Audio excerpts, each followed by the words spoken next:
E isso, esse tipo de modelo, de certa forma, ele existe em outras cidades.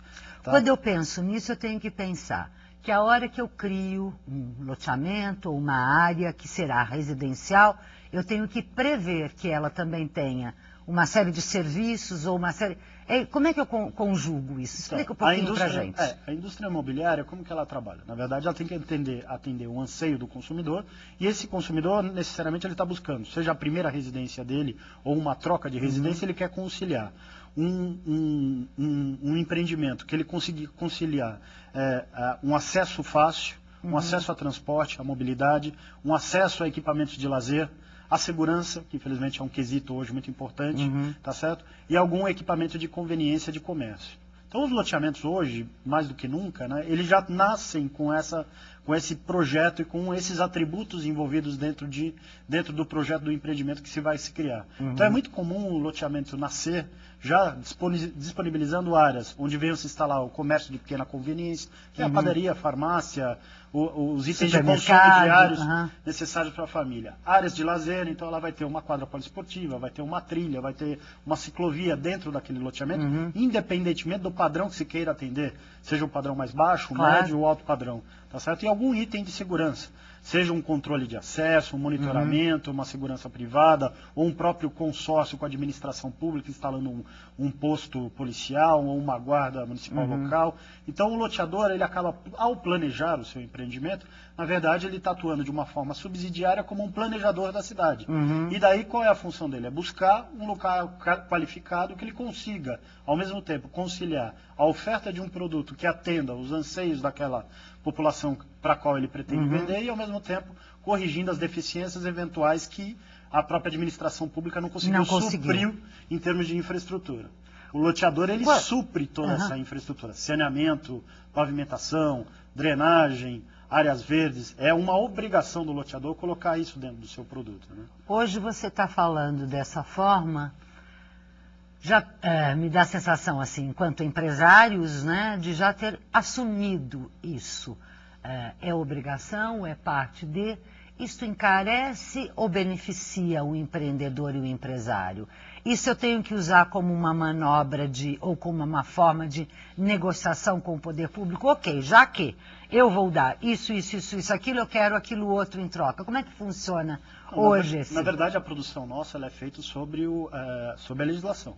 Então você tem, ao mesmo tempo, um plano diretor, você tem uma lei de uso e ocupação do solo, e dentro do município, eventualmente, você tem uma legislação de parcelamento do solo.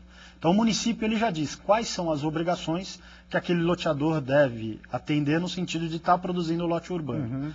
E além disso, você tem uma situação que a partir de 1995 alterou muito essa relação, foi quando abriu-se a possibilidade da exploração dos que a gente chama de serviços públicos essenciais por empresas públicas ou privadas. Serviços, telecomunicações, saneamento, coleta de lixo, todos esses serviços antes eles estavam sob o guarda-chuva da administração pública. A partir de 95, esse marco regulatório foi revisto, foi daí que se criaram as agências reguladoras e as concessionárias que adquiriram as concessões tinham como contrapartida a obrigação de universalizar o serviço. O loteador acaba executando grande parte serviços que seriam dessas concessionárias.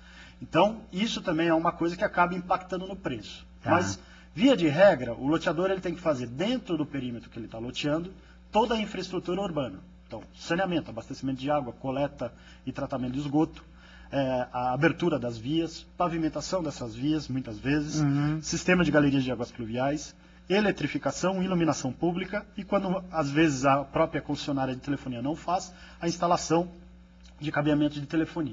Então o loteador faz, às vezes, eventualmente, da administração pública e muitas vezes das concessionárias.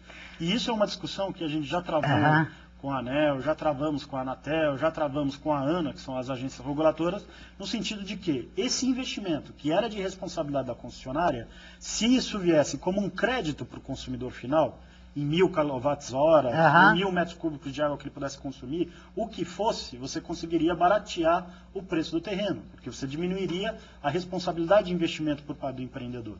Então você conseguiria o quê? Atender cada vez uma camada maior da população em termos de uma oferta de um terreno com um preço mais acessível. Você está me dando um dado que eu juro absolutamente desconhecia. Óbvio que eu conhecia ônus, vamos chamar disso, do empreendedor imobiliário hoje em suprir essa necessidade, mas jamais aqui ele estava. Quer dizer, na verdade, seja por intermédio de privatizações ou das PPPs, eu vou botar um dedo na ferida, vamos dizer, as agências reguladoras estão fazendo vistas grossas a uma obrigação que é de quem obteve a privatização, a concessão, as PPPs, o que for, é isso? Exatamente isso.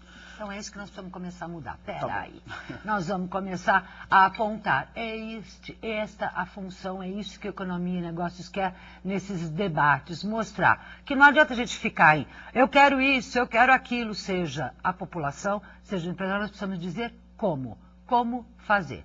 É isso que a gente quer. Eu vou para um rápido intervalo e antes eu quero agradecer aos internautas que têm acompanhado o nosso programa pelo r7.com e mandar um forte abraço ao Cláudio Gomes Barbosa de Barbosa de Natal, Rio Grande do Norte.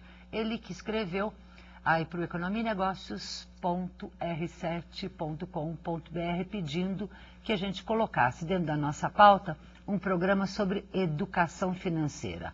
Aqui, desejo de telespectador é uma ordem. Nós vamos sim atender em breve. A gente volta já já.